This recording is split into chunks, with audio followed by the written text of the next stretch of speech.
Good morning, it's Jacob from Go Industrial and we have a fun project today out in Forest Lake, Queensland. The wind's about to pick up mid-morning, so we're going to give you some really cool tips and tricks on how to reduce your overspray when you're spraying with a Graco Airless paint sprayer.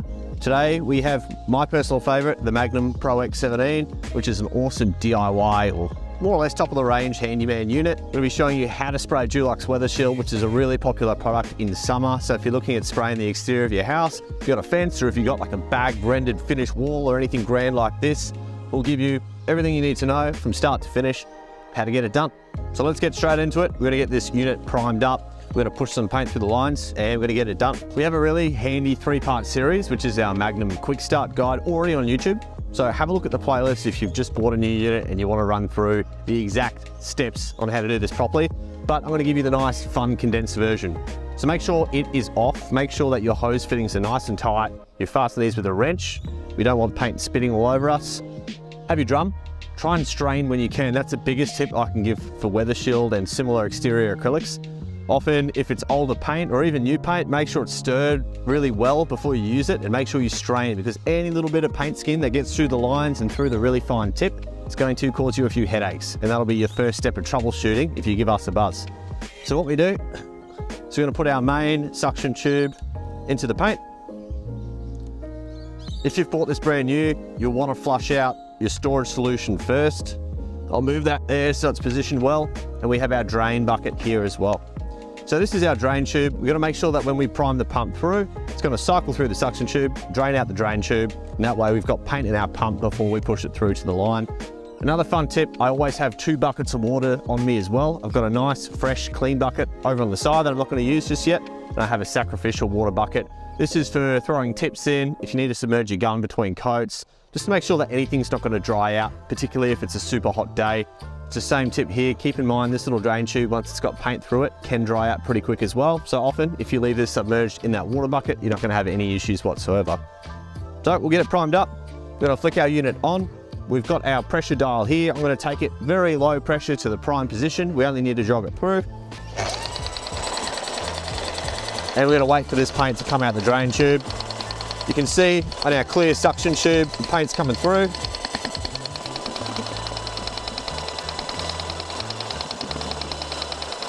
Play the waiting game.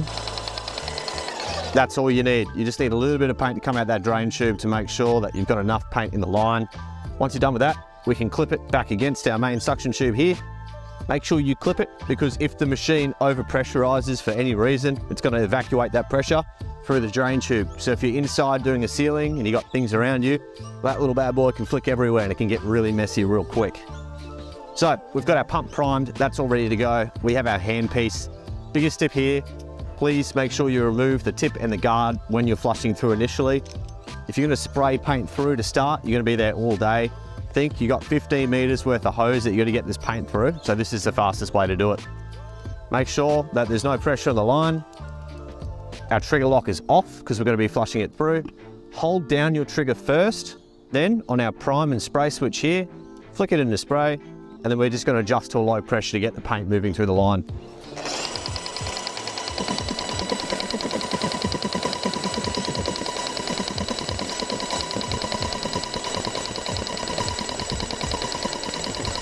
Wait for it to come through. This will take a little bit.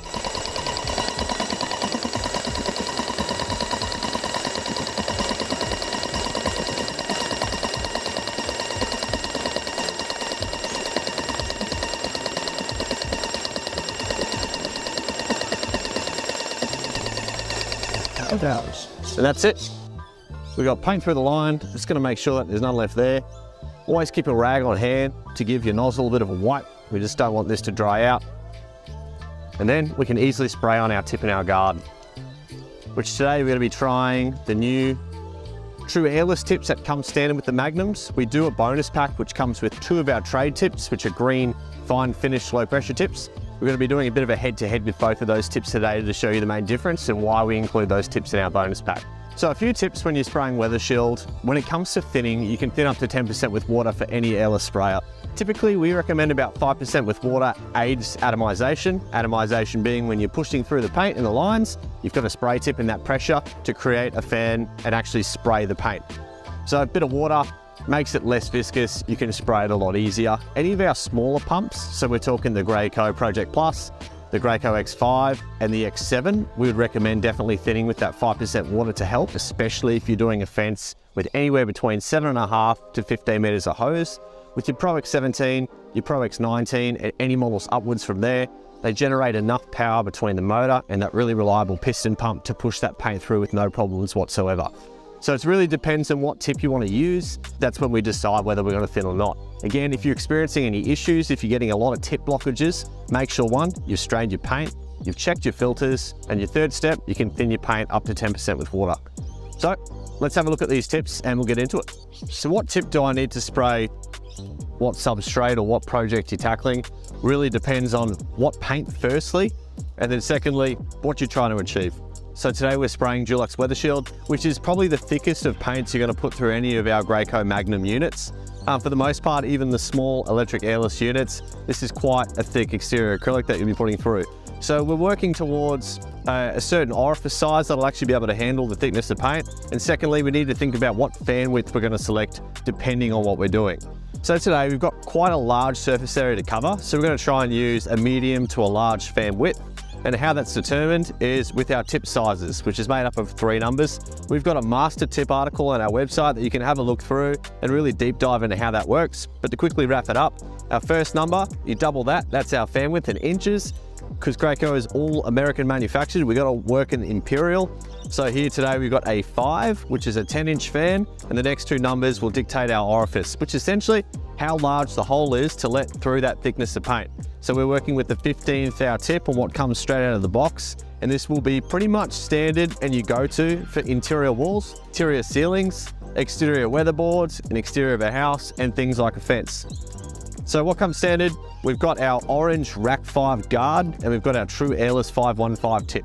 This is all standard straight out the box with our 15-meter hose for the ProX17. What we've found over time, these tips work pretty well, but we just love the trade series of tips because they work pretty damn well. These are our FFLP or our fine finish low pressure tips.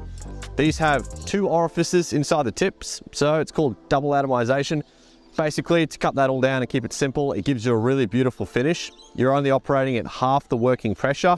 So say the machine goes to 3000 PSI, we'll only ever be spraying it, say between 1400 and 1700 PSI for that same application. What's the benefit of lower pressure? We have less overspray. So days like today where it's getting really windy, we can keep that pressure right down low. And secondly, is that nice fine finish. You'll see in a second when we start overlapping each time by 50%, having a really soft edge to work with is super beneficial.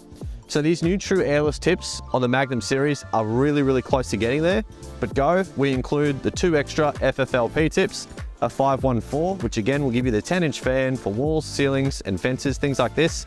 14th hour, which will work with your Weathershield. Then we include a second tip, which is a 312 or a 313, which is a lot narrower, 6-inch fan, perfect for woodwork, trim, doors, garage doors, anything where you're trying to bring your fan width down and you're trying to reduce the amount of paint that you're punching out. Keep in mind when you're spraying airless, it is purely pressure. So you actually have quite a bit of paint coming out and you got to move pretty damn quick. So if that's scary and there's a bit of a learning curve to you getting used to that, it's really good to work with these fine finish low pressure tips because they'll slow down how much you're spraying. So with saying that, let's put these tips head to head. I'm going to paint out these first couple of panels with our 515 TrueAirless. Then we're going to flick across to either our 313 or our 514 in the fine finish low pressure range. Keep in mind, we are not trade painters. This is purely just a video to show how the equipment works. Our good mate Kev doesn't care about his shrubs either, so don't chuck me any hate, please. So we're using a spray shield here today. We're going to tuck it underneath just to pull back any of the shrubs. We've got the drop sheets over as well, so we're trying to reduce any overspray on the nice, beautiful landscaping. Because we've got some angles here today, especially the hedges up above the fence, we're using our handy aluminium spray shield, which has got a pivot neck system here, so we can adjust the different angles depending on what we're trying to not spray. I would definitely recommend still masking, but this is definitely an effective way to get some stuff out of your road while you're spraying. You can use these up against the bottom of the fence if you don't want to get overspray on grass, or if you're inside, you're trying to cut along a cornice or something similar. The spray shield is awesome. When you're spraying, there's a few things to keep in mind in terms of technique. You want to keep your wrist locked and parallel to the surface that you're trying to spray. You want to try and nail 50% overlap each time. And you want to get a good gauge for how much paint you're putting out. You don't want to move too slowly load that paint up and get drips and runs. And also, you don't want to move too quick and get more or less a mist coat and not achieve really good coverage. So keep in mind, every time we're going to try and overlap what we've just sprayed. I'll show you slowly here. Again, these TrueAirless tips are designed to pretty much slow you down a little bit more. So you can see here, we've got the edge of the fan. You can see where we've oversprayed onto this masking here. And again, we'll start on the next pattern down. You want to release on and off the trigger when you hit the bottom of your substrate and release on again. And that way, again, we try not to get too much paint on either edge. So trigger off, trigger on, trigger on. It's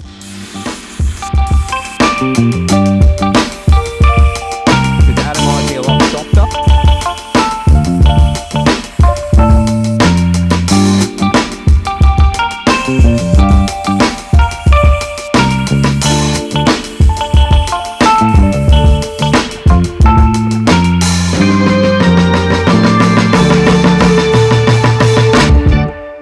So we've had some fun with the TrueAirless tip. So now we're going to switch over to our Rack 10, or you'll see Rack X tip guard, which you can see different color, different series. And this tip guard's designed to work with our FFLP, fine finish low pressure, and our LP, low pressure switch tips. So the other thing I didn't mention very quickly is if you do get a tip blockage while you're spraying, say we're going along, boom, it blocks. All you can do is make sure you put your trigger lock on first. You reverse the tip. It's like tightening a water hose to clear a blockage. You find an area you don't need to stand in, you give it a few squirts, that'll unblock the tip. You turn around and you can go back spraying again perfectly. That's how the switch tip works. Whether you're using the TrueAirless or you're using our trade or professional series of tips, they both work the same way. So we're going to switch over now. I'm going to show you how to do that. Make sure that your trigger lock is on. You don't want to accidentally inject paint in your skin while you're switching tips. You're going to put this down. They come out. You turn this sideways. You loosen the guard a little bit just with this handle. You pull up. Switch tip comes out. This is currently covered and full of paint. So make sure you dump that in a clean bucket of water until you get to flush at the very end of the job. We still have our tip guard here, so we're just going to take that off slowly as well. You can see in the back here, we also have a seal. This seal is also full of paint, and this seal does come out separately. So we'll also throw that in a bucket of water. When in doubt, submerge it. So now we've just got our bare gun. We're going to put the Rack 10 tip guard on. You'll get one of these with the 40 centimeter tip extension that you get in the bonus pack with any of our Magnum sprayers. So don't fret. If you've got the green tips, they do work with the blue guard on that tip extension. What you gotta do is screw this on like so. It only ever needs to be hand tight. So your tip guard's got this insert here. Your spray tip's got that insert to match up. You put it in sideways, loosen that off just a little bit, push it in, and you'll know when this guy's in because it'll make a nice little satisfying click. Then forwards to spray, always remember, reverse to clear the tip.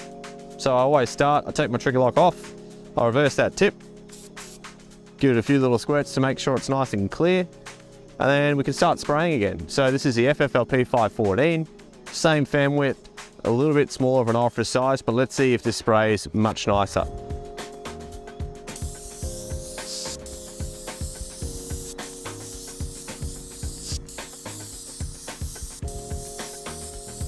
So you can see already that the fan